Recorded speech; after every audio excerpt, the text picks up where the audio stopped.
This little clip here at the beginning is just to let everybody know that I do have a new microphone now. I'm just trying to get used to it.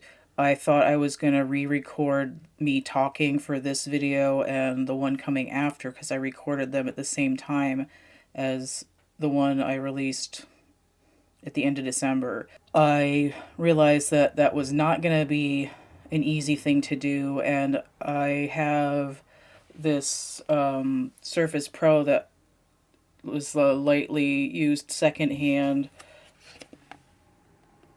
that I got for my birthday. And it has a nice camera on it.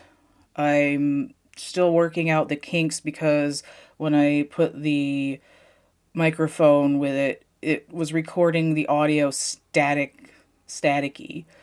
And I have to, check it and make sure that the settings I mucked about with are actually going to do what I want. So this on my laptop is with the Logitech webcam, crappier video, but should have decent audio, especially now that I'm recording this without, well, they're not off, but they're turned down all the way, without speakers on, because I had a little bit of an echo, and it's going to take me a while to get used to using a standalone microphone, but I'm hoping that my sound will be better, especially because of the way that I talk. I think like worse microphones probably make it harder to understand me, even though with the autism I tend to talk fairly slow, but I think my voice modulation is a bit weird because my voice is deep but it's nasally. So I'm hoping that the microphone will help that. So anyway, this video and the next one are going to have like not as good audio and not as good video, but I need to get through them with my art so that I can get into the more recent stuff and how that relates to these like esoteric spiritual concepts that I want to be talking about in future videos. All right, so I'm going to stop here, and hopefully this one isn't getting feedback from the speakers, and I can go ahead and get these out, and then we'll get into the new year more with the better quality. All right, so we will see you in a second in the already recorded bit. Hello, welcome to Cat Energy Work. My name is Theresa. If you see that I am dressed the same as I was in the last video, it's because I am recording this at the same time as the last video. Right, so last video was talking about early psychedelia in a vein of, hey, look what I made, or hey, look what I thought about. This block is purely conceptual, where I'm trying to convey something specifically. Let me start with this one. It's called All Is Love. This one also features Adam Lambert, and the reason for this is because I was in the Adam Lambert fandom. I forgot the word. I was in the fandom for about 2 years, from around 2009 to 2011. It might have been a little less than that. And somebody in my fan group had something bad happen to them. That I don't know if somebody died or they got sick or what. So I made this to cheer them up. I think I actually mailed it to them in the mail. And our thread on the forum was called The Castle. So there's a castle and everybody's fan tarting after the person. So this is kind of the concept. Like, we as a group understand your pain, and this is something that's supposed to help you know that people care about you. So that was what was behind that. I don't really remember what the thread and the water drop has to do with anything, because I forgot, but it was something also. Also, in 2010. This one is called Cheeks and Shirley. Okay, so last time I talked about Brad Bell and his public persona Cheeks. He was like a writer and a musician and actor, and he was a really big fan of, I shouldn't say was because he's still alive. He had a couple of writing credits on IMDb within the last few years, but he was a big fan of Shirley Manson, and I was like, I have an idea. So I drew a picture of him with Shirley Manson, and I wrote some of the lyrics to the Garbage songs in like the margins of the drawing. And I used different shapes to convey more of the essences of the song. So with the I'm only happy when it rains, there's like the water drops and umbrella. And this was a combination of the sort of industrial strength portraiture with the psychedelic like background with blocks of color that was happening in the works I was doing around this time. And it was more like an expression of like, I see your influence from this person who's really awesome, and I can hear it in your music, and I appreciate that. And also, like, look how good I can draw stuff.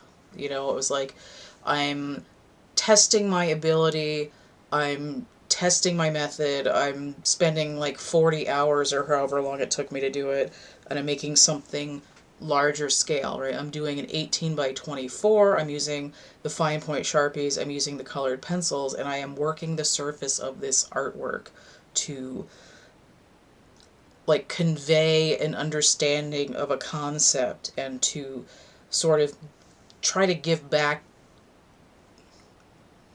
to someone who's giving me entertainment and relief. Okay? And so I sent him the Disco Unicorn, and I sent him the Cheeks and Shirley in the mail. This is the work in progress where you can see the line work a little bit, just sort of a behind the scenes of that. So I will show the work in progress here of the next one, Mother Monster, because I was really feeling the Lady Gaga music for a minute there. And the concept is, it's going to be a portrait of her, but she's going to be monster colored. And with this, you can see some of the lines before the colored pencil and Sharpie kind of blew out the original line work. Very delicate, very mindful, very demure, before it was cool. And then just the beginnings of filling in that background, because when you get to the completed drawing here, it's like melt your face, turn your brain into mush kind of pop, whatever. I do not have this anymore. I gave it to a friend who was like super Gaga fan. I was just sort of casually interested. I wasn't like a little monster or anything.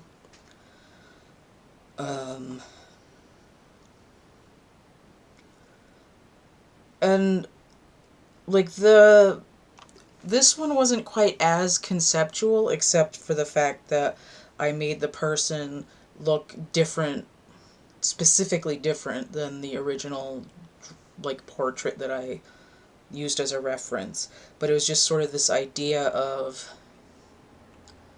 it's a little bit like Tiamat, like the mother of all monsters kind of thing. But it's just this idea also of sort of a little bit of being comfortable in your own skin. And I think that's where this was coming from. It was just like, oh, I'm going to give her like monster skin. It's going to be awesome. And, at some point you have to realize that even if you have like a really lovely line drawing, if you're intending on making it something that's full color, you have to kind of give up that work You have to, like, allow it to be destroyed to create the final form. Which is, you know, it's in itself, the process is very conceptual. It's like, I love the line drawing, I don't want to ruin it. You know, when I was younger, I would take a photocopy and then color in the photocopy.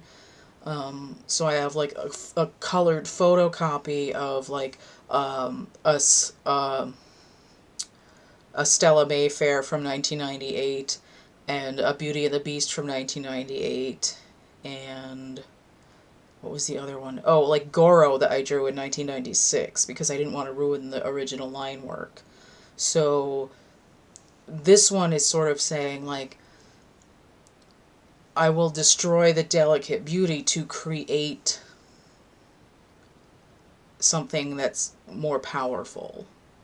And hopefully that sort of adds to the kind of basic overall concept of the drawing.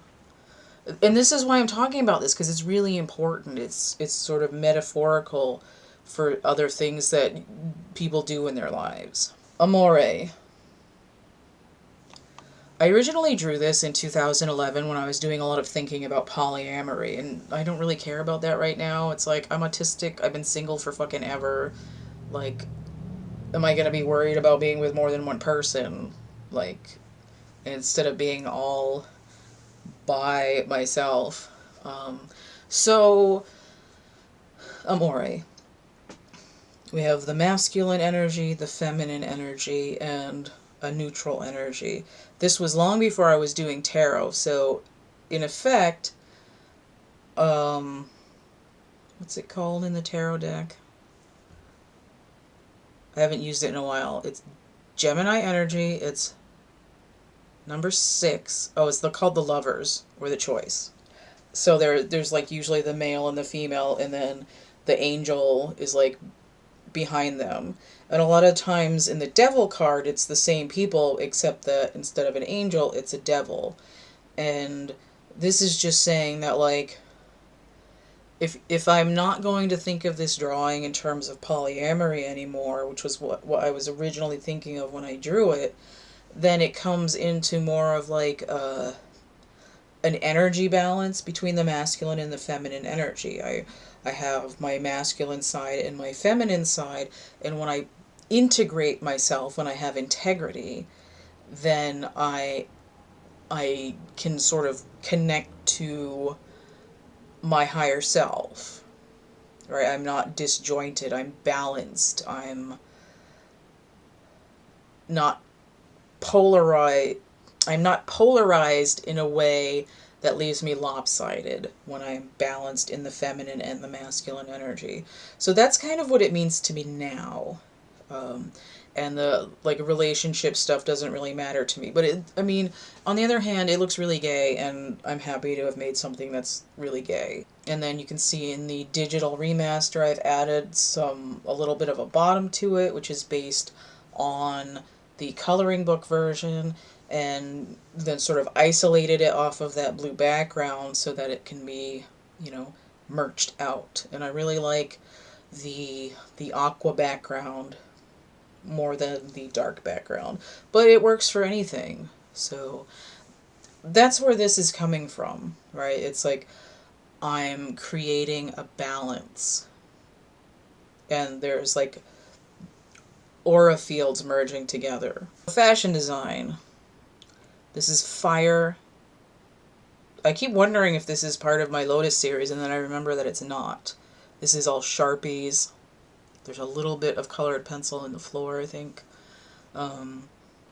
So I gave this to my friend Allison because I copied her hair from a tour she was doing for it, even though it wasn't supposed to be her specifically. But I was like, I stole your hair, so here's this drawing.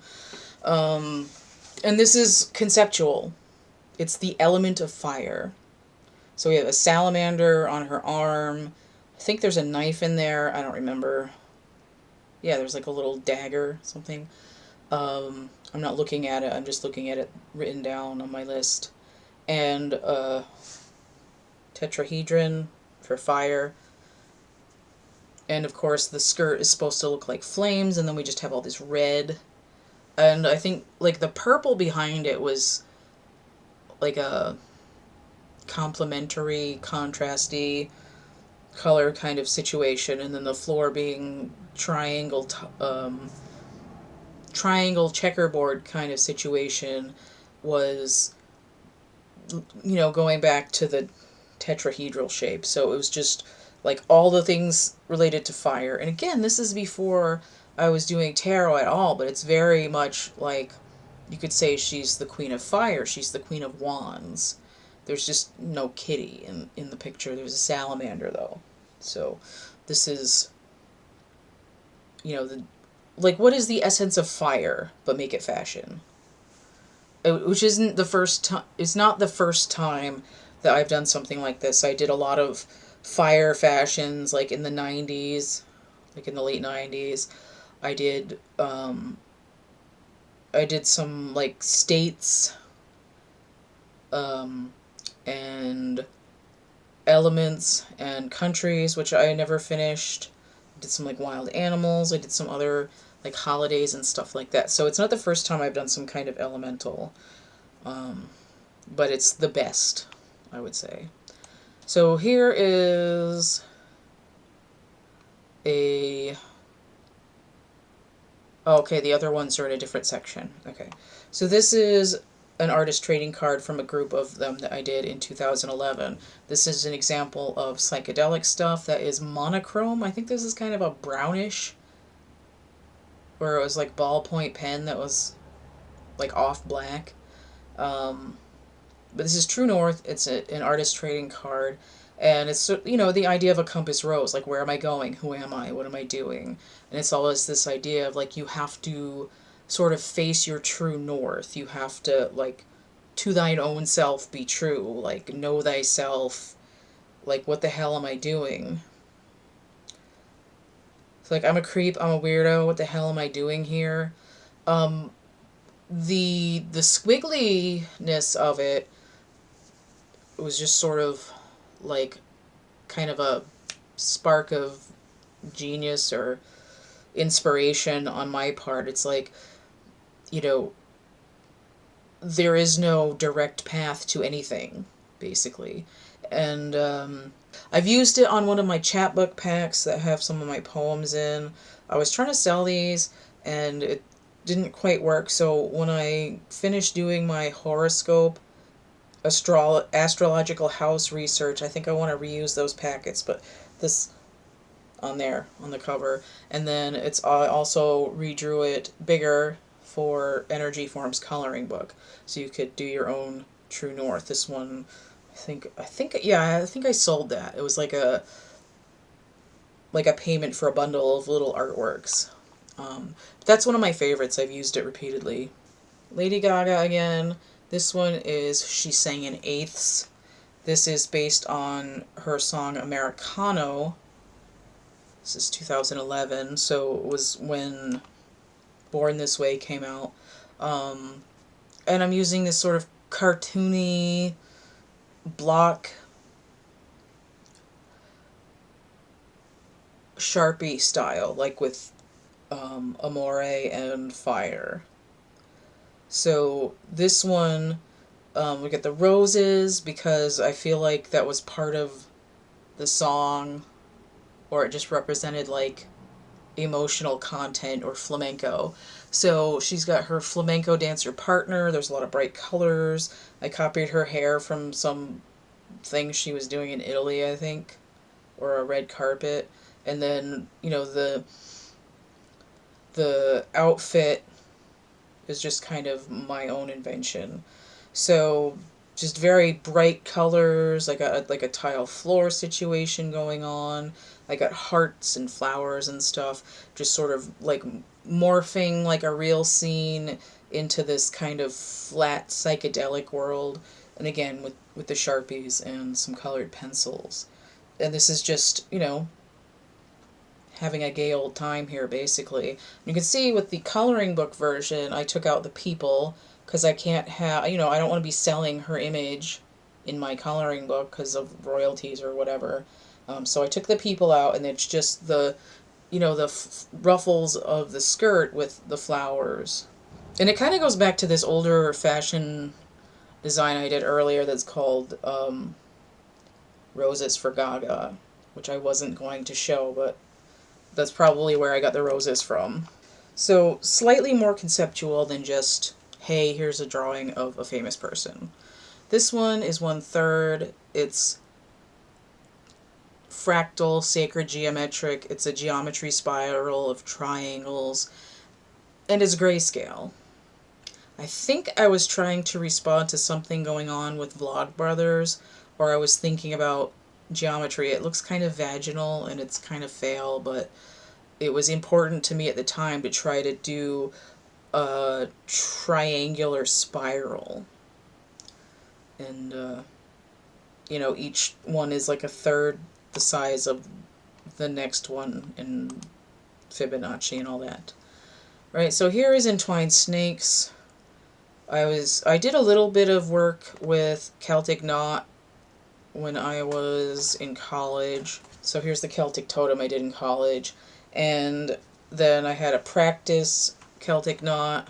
And when I showed in the other video, Papyrus Celtic, this was sort of like restarting that whole idea. And then with the Celtic knot work, I did this ridiculous like extension of the snakes. And this is kind of like each snake of the caduceus, where like one snake is one chord of the kundalini and the other snake is the other chord of the kundalini, and their heads is like one hemisphere of your brain, and you twist them together and the little wings is like the lobes of the brain.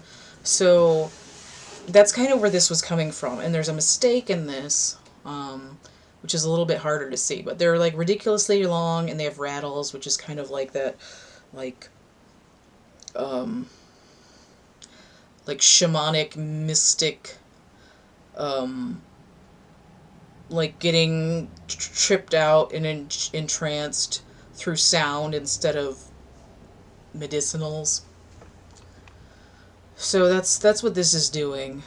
It's just a real, like, it's kind of, in that way, this whole image is kind of a brain. If you think of how, like, wrinkled your brain is supposed to get when you're getting smart and stuff. With Firewall. This one I haven't prepared for merchandise yet because I need to edit the side because there's a little bit of the image that's like, I think one of the birds is chopped off at the end of the page. This one is specifically conceptual. It's something that I was like trying to work with at the time because I had like a thing going on with somebody who was just like really needy and demanding online, who was dealing with kind of like emotion, like a spiritual chunkiness, like a possession or like energy siphoning, and I was like trying to like identify the work that I was doing and like describe it in some way. So with Firewall, the person who's under attack with these, and the attack is like I usually see it as a sort of like black sludge, like in, like if your energy body is like a vessel, then it's like this black sloppy like tar goo oil in it, that would need to be like pushed up and scraped out, and the birds represent that energy, and they're a little bit based off of this, like basically the same kind of entity in Madeline Langle's books, and they're in that book, in her books, they're called the Ecthroi. I'll put that up there, Ecthroi. All right, so you have Madeline Langle wrote A Wrinkle in Time, which has been kind of beaten to death with at least a couple of crappy movies at this point. And then there's A Wind in the Door, and then the classic third book in the trilogy is A Swiftly Tilting Planet, which I think like really hammers in that the Ecthroi concept. And then Many Waters, I don't know why I tried to say it with like a Brooklyn accent. Many Waters was written later, but it goes in between A Wind in the Door and A Swiftly Tilting Planet chronologically, and then there's like extended series with The Next Generation that have more like time travel and stuff. But this is like specifically these blackbirds over here. They're not like real birds. They're sort of like ripping apart energy kind of dross material. And the person who's being attacked, their energy field is very small and it's sort of gray and dusty. And the person who's helping them, their energy field is very bright, and they're sending the tentacle of energy over to the person they're trying to help. And you see that they've sort of literally cushioned the person while offering like an energy version of like fortress against the sort of attack. So there's spikes, but on the side that there isn't birds, that they don't need to be on the attack, it's all flowers, right? Because their energy is like vibrant and fertile. Okay, so this is a really complex story that I've reduced into an image. And unlike my other drawings, for some reason, maybe because I wanted the birds to stand out, this one is just white background, which is something more rare for these. And this one I don't have anymore, but once I fix the thing that's off the edge of the page over there, I'm gonna make it into a poster on my website. Alright, so then we have Crestfall. So we have Firewall, and then 2013, we have Crestfall. This one has the same kind of little energy person body as Firewall and Amore. It's like my little like dude with energy. So it can be like any kind of person, and then it's just like stripes of energy for the body. And I don't know why it told me to do this, but it's just like I'm looking at you energetically. So this person is bereft, they're crestfallen, they're crying, they're depressed, they're like sobbing their eyeballs out. And the feeling is I'm like in a heap on the beach, and there's this huge freaking wave crashing over me, and I'm sad. And you know, if you like try to zoom in on this a little bit on the person, you can see that like there's little specks of color in the sand, and the person has some colors too. And it's just like this big, you know, woodcutty, stained glassy, psychedelic wave experience. Okay. I still have the original of Crestfall. That one's going to be like over 100 as well. And same as Bugia de los Muertos. Actually, and Rowan Mayfair from the last video. For sale, but not up on my Etsy right now. This one here is... I was going to do a series, I think. This one is Elements. And it's Time. And I was trying to do like with 1/3 where I had a triangular spiral, I was trying to make a quadratic spiral, like a square spiral, not very effectively. This was for a Facebook group I was in for a little bit of some art people, and we were trying to do some little challenges.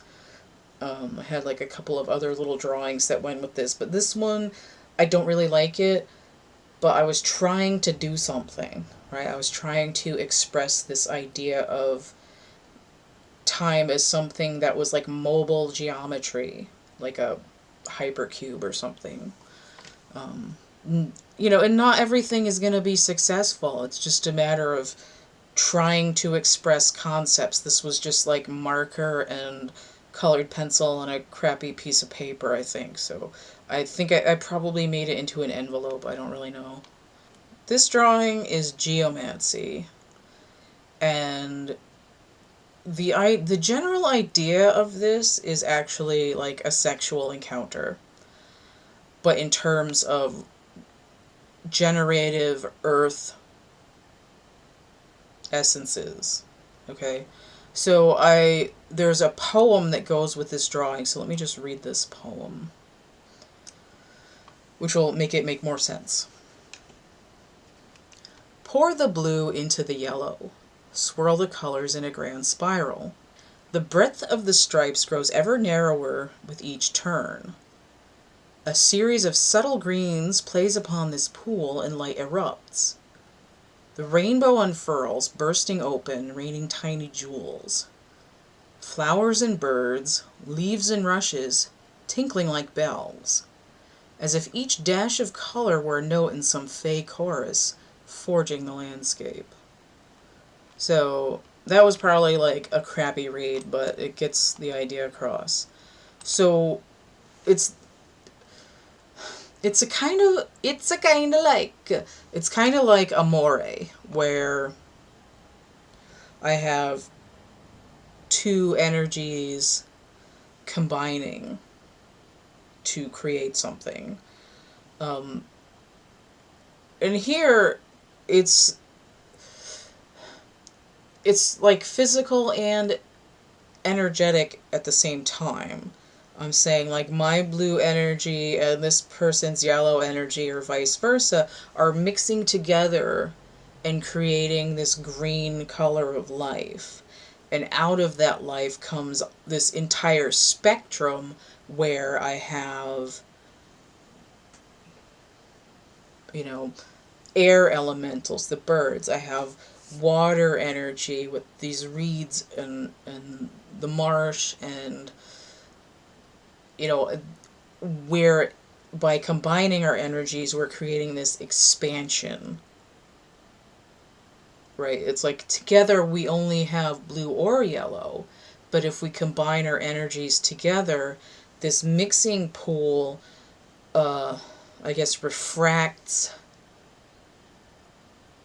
out into this full spectrum. It's like the sum of the sum is greater than the parts. That's kind of what's happening here.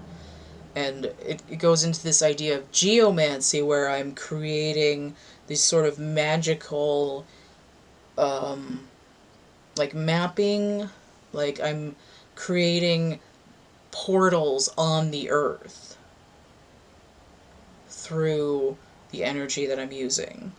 And that's kind of why it goes into the name is called geomancy. And you can see I have digitally remastered it for merch, and it comes with the black background original or rainbow with both plain and spiral. 2014, this is called Shatter. I based the heart off of the little hearts that you can pick up in The Binding of Isaac, because I love that game. And the idea is that my heart is shattering, and it's creating this explosive waves of like sharp energy because it hurts. It's not like we're not doing rocket surgery here, but it's a concept. And again, this is one of the weird ones that doesn't have a dark background, and it looks a little bit weird. I thought I still had this, but I'm kind of not sure because I haven't seen it in a long time. Alright, here we have Twin Flame. We have the chalk pastels. And it's not as bright. It looks a little muddy. This isn't as much psychedelic as it is conceptual. So with this drawing, I'm trying to express my understanding of what's going on with Twin Flame. So I have like one energy body and another energy body, like those, like dudes with the stripes in the other drawings. And they're both like a tornado, and they're kind of knocking into each other, and there's like lightning and stuff coming off. And it's like a vision that I had to try to describe what this is to myself. Now it's kind of a dirty word these days, and it can, if you're super invested in Twin Flame, you can end up in a really toxic situation for a long time. So if you're out there listening to Twin Flame tarot readings, and I put some out myself, like I'm not an innocent here. I'm just saying, use discernment with that, because if you get locked into this paradigm, you're kind of kicking yourself in your own butt. But this was my way of trying to understand this 10 years ago, of these sort of like two people violently colliding and creating like sparks and stuff. You know, like an energy storm that you have with another person, and it's just kind of like, what's happening here? Like, what's going on in this weather system? And I have a couple of videos. I think I have an what the hell are they called now? Energy report. At least one or two about twin flames. And it'll probably come up in the astrology tarot periodicals, or probably a couple of them are titled Twin Flame as well. And I created a reading specifically for Twin Flame that's like a 12 piles that relate for like the masculine to the feminine and the feminine to the masculine, and then each of them to the karmic energy, which could be an idea, a concept, like a behavior, a person, or a thing. And this reading doesn't actually have to be for twin flames specifically. It can be any person and another person and something that's creating like friction between them. Right? So it can still be karmic energy, or it can just be like a third party, or like, what's your boggle, basically? Like, what is the problem? How does the problem view you? And so on. So I'm probably going to have to do a video about twin flames again at some point, and like really try to write something and recite it that has like a deeper judgment of what I think it is at this point, because I think it's very toxic, but I think it's also kind of worth going down that rabbit hole. But it depends on how you connect to other people, basically.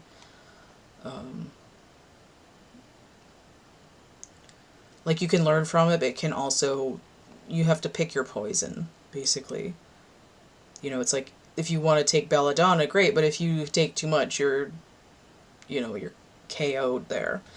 Okay, so this is the beginning of purely conceptual art that I've been doing. And you can see that as I'm going on here, it takes longer to explain these. Alright, so we will be back next time with a side trip into some 3D stuff before we get back into flat psychedelic work, and then finally back into some Lotus stuff. Alright, so we're getting through it, and we'll see you again next time. Alright,